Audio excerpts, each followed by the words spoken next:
మరి ఈవేళ ఈ బిల్డింగు పునరుద్ధరించడానికి చుండూరు సుబ్బారావు గారి జ్ఞాపకార్థం వారి తనయులు చుండూరి మురళీకృష్ణ గారు, చుండూరి ఆనంద సాయి కుమార్ గారు మరి 2,25,000 విరాళాన్ని ఇచ్చి ఈ బిల్డింగ్ని రీకన్స్ట్రక్ట్ చేయడం జరిగింది. ముఖ్యంగా మరి గ్రామం పట్ల వాళ్ళకున్న నిబద్ధత, మా గ్రామం డెవలప్మెంట్ అవ్వాలన్న మంచి హృదయం వాళ్ళలో ఉంది కనుక ఈ కార్యక్రమాన్ని చేయడం జరిగింది. వాళ్ళందరికీ, వాళ్ళ ముగ్గురికి కూడా అభినందనలు తెలియజేసుకుంటూ మరి ఈవేళ ముఖ్యంగా మొక్కలు నాటే కార్యక్రమానికి ఈవేళ ఇక్కడికి రావడం జరిగింది. ఈ కార్యక్రమంలో భాగంగా మరి కొన్ని విషయాలు మాకు కూడా తెలియని విషయాలు మల్లికార్జునరావు గారు చెప్పడం జరిగింది. 19 రకాల మరి ఏదైతే మామిడి కాడి నుంచి కొబ్బరి కాడి నుంచి అన్ని రకాల మొక్కలు తినే 5 ఎకరాల లోపు అండి, 3 ఎకరాల లోప, 5 ఎకరాల లోపు ఉన్న వాళ్ళకే ఉంటే వాళ్ళు మొక్కలు ఫ్రీగా ఇస్తున్నారు. మళ్ళీ ఆ వ్యవసాయానికి ఇబ్బంది పడుకోకుండా అన్నీ కూడా ఈవేళ కేంద్ర ప్రభుత్వ సహకారంతో ఈవేళ ఈ కార్యక్రమాలన్నీ కూడా రాష్ట్ర ప్రభుత్వం చేస్తూ ఉంది.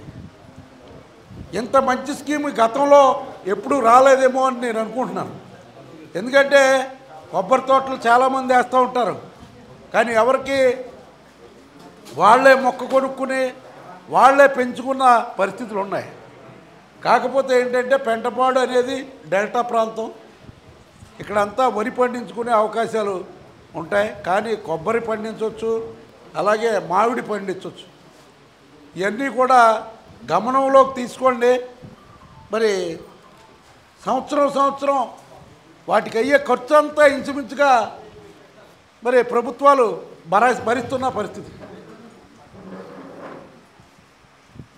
రైతులు కూడా రైతాంగ విధానాలు, వ్యవసాయ పంట మార్పిడి విధానాలు కొనసాగించాలి. ఎందుకంటే ఎప్పుడూ అదే పంట అలాగా కొనసాగుతూ ఉంటే ఆ నేల స్వభావం కూడా మారే అవకాశం ఉండదు.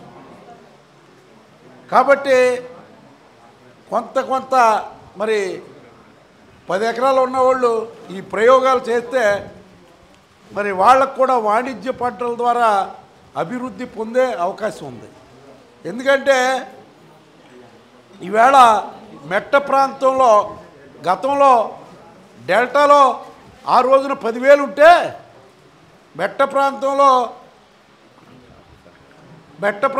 2,000 మాత్రమే ఉండేది. ఈవేళ మెట్ట ప్రాంతంలో ఏంటంటే పరిస్థితి, కోకో కొబ్బరి కలిపితే 1,50,000 సంవత్సరానికి ఆదాయం ఇస్తాను.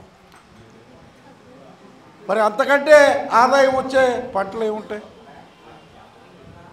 అది మెట్ట ప్రాంతానికి ఈ ప్రణాళిక అంతా కూడా సూటబుల్గా ఉంటుంది. అయితే ఇక్కడ కూడా 10 ఎకరాలు ఉన్నవాళ్ళు ప్రయోగాత్మకంగా 2 ఎకరాలు 3 ఎకరాలు ఈ కార్యక్రమాల ద్వారా చేస్తే మిగతా వాళ్ళకు కూడా ఇన్స్పిరేషన్గా ఉంటుంది. మరి వాణిజ్య పంటలు పెరగాలి. ఎందుకంటే ఈవేళ నూనె ఎక్కడి నుంచి అయినా సరే మనం దిగుమతి చేసుకుంటే కానీ ఈవేళ మనకి మరి విదేశీ మారక ద్రవ్యం మన బోల్డ్ అంత ఖర్చు పెట్టే పరిస్థితి. అలా కాకుండా ఉండాలని అంటే పామాయిల్ కూడా డెవలప్మెంట్ అవ్వడానికి మనం ఖచ్చితంగా మరి ప్రతి ఒక్కళ్ళకి కూడా దాని మీద వచ్చే ఆదాయం ₹1,00,000 ఆదాయం ఇస్తున్నారు. ఈవేళ పామాయిల్కి ₹1,00,000 ఈవేళ కౌలు తీసుకుంటున్నారు. అలాంటి పరిస్థితులు ఉన్నాయి. కాబట్టి మరి ఈ వాణిజ్య పంటల మీద కూడా రైతులు మొగ్గు చూపాలని చెప్పి ఈ సభాముఖంగా మీకు అందరికీ కూడా విజ్ఞప్తి చేస్తూ ఉన్నాను. వరి పంట ఎంత చేసినా ఆ 45,000 50,000 మధ్యనే ఆదాయం తప్పితే అంతకు మించిన ఆదాయం వచ్చే పరిస్థితి ఇక్కడ లేదు. అలాగే రాష్ట్ర ప్రభుత్వం చేసే ఎన్నో మంచి కార్యక్రమాలు ఈవేళ అభివృద్ధే లక్ష్యంగా మరి ఈవేళ పనిచేస్తున్న ప్రభుత్వం కూటమి ప్రభుత్వం. మరి మీరు కూడా చూడండి, ఎన్నో ఇబ్బందులు ఉన్నా సంక్షేమ ఫలాలు చేసుకుంటూ కూడా మరి పోలవరాన్ని వెలుగొండని ప్రాజెక్టులు అభివృద్ధి చేసుకోవటానికి మరి అనేక రకాల మరి ఎంతో వ్యయ ప్రయాసాలు కోర్చి కేంద్ర ప్రభుత్వ మద్దతుతోటి ఈ ప్రాజెక్టులు జరుగుతూ ఉన్నాయి. అలాగే మరి రాజధాని గత 5 సంవత్సరాల్లో వాళ్ళు ఏం చేశారంటే రాజధానిని నాశనం చేసేద్దామన్న తలంపుతోటి, అసలు ఆంధ్రప్రదేశ్కి రాజధాని ఉండకూడదన్న తలంపుతోటి వాళ్ళు వ్యవహరించిన తీరు. కానీ ఈవేళ రాజధానిని అత్యద్భుతంగా తీర్చిదిద్దేందుకు కేంద్ర ప్రభుత్వ సహకారంతో మరి ఈవేళ రాబోయే రోజుల్లో మన పిల్లలు ఐటీ ఉద్యోగాలకి బయట రాష్ట్రాలకు వెళ్ళకోకుండా విశాఖపట్నం, తిరుపతి, అమరావతి హబ్బులుగా ఏర్పడి ఎంతోమంది ఈవేళ సాఫ్ట్వేర్ కంపెనీలు అలాగే పరిశ్రమలు ఫ్యాక్టరీలు పెట్టడానికి ముందుకు వస్తున్నారు. దానికోసం వేళ కొంతమంది చెప్తూ ఉన్నారు, ఏంటి మళ్ళీ ల్యాండ్ తీసుకుంటున్నాడు చంద్రబాబు నాయుడు గారు అని చెప్పి. ల్యాండ్ అవసరం కాబట్టే తీసుకుంటున్నారు. ఇచ్చే దాతలు ఉన్నారు, వాళ్ళ దగ్గర మనం ల్యాండ్ ఇవ్వాలి అని అంటే మనకు ల్యాండ్ దొరికే పరిస్థితి ఉండదు. ల్యాండ్ తీసుకుంటే ఆ ల్యాండ్ ద్వారా మరి పరిశ్రమల స్థాపనకి అవకాశం ఉంటుంది. రేపు పొద్దున మన పిల్లలు బయటికి వెళ్ళవలసిన పరిస్థితి లేకుండానే మన రాష్ట్రంలోనే అభివృద్ధి చెందే అవకాశాలు ఉంటాయని చెప్పి తెలియజేస్తా ఉన్నాను. ఇలాగా ఇన్ని మంచి కార్యక్రమాలు చంద్రబాబు నాయుడు గారు కానీ మరి పవన్ కళ్యాణ్ గారు కానీ ఈ కార్యక్రమాలన్నీ కూడా ఎదురుగా తీసుకెళ్తుంటే మోడీ గారి ఆశీర్వచనాలతోటి ఈవేళ రాష్ట్ర ప్రభుత్వం ముందుకెళ్తుంది. మన తాడేపల్లిగూడెం నియోజకవర్గం తీసుకుంటే మన శాసనసభ్యులు అలాగే మన పార్లమెంటు సభ్యులు ఇద్దరు ఒక కోఆర్డినేషన్ తోటి మరి ఫండ్స్ రావడానికి వాళ్ళ ప్రయత్నాలు వాళ్ళు చేసుకుంటూ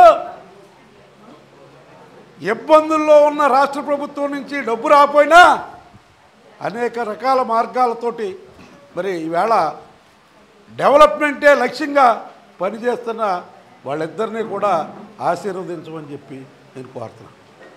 ఈవేళ మనం కూడా రాష్ట్ర ప్రభుత్వానికి కేంద్ర ప్రభుత్వానికి పూర్తి మద్దతు మనం ఇచ్చిన రోజున ఈ 5 సంవత్సరాలే కాక మళ్ళీ ఇంకొక 5 సంవత్సరాలు అధికారంలోకి వస్తే ఆంధ్రప్రదేశ్ భారతదేశంలోనే నెంబర్ 1గా వస్తుంది. దానికి గ్రామస్తులు గ్రామాల్లో ఉన్న ప్రజలు సహకరించవలసిందిగా మీ అందరినీ కోరుకుంటూ, అలాగే ఈ గ్రామంలో సమస్యలు మరి చాలా మటుకి శాసనసభ్యుల దృష్టిలో మన భాస్కర్రావు గారు పెట్టడం జరిగింది. అన్నీ ఒకసారి కాకపోయినా తప్పనిసరిగా 2 సంవత్సరాలు టైం ఇస్తే 2 సంవత్సరాల టైంలో మొత్తం అన్ని పనులు చేసి చూపిస్తారని చెప్పి ఈ సభాముఖంగా మీ అందరికీ కూడా వాగ్దానం చేస్తూ, ఇప్పుడే చెప్పారు ఫండ్స్ డిలే అవుతున్నాయి.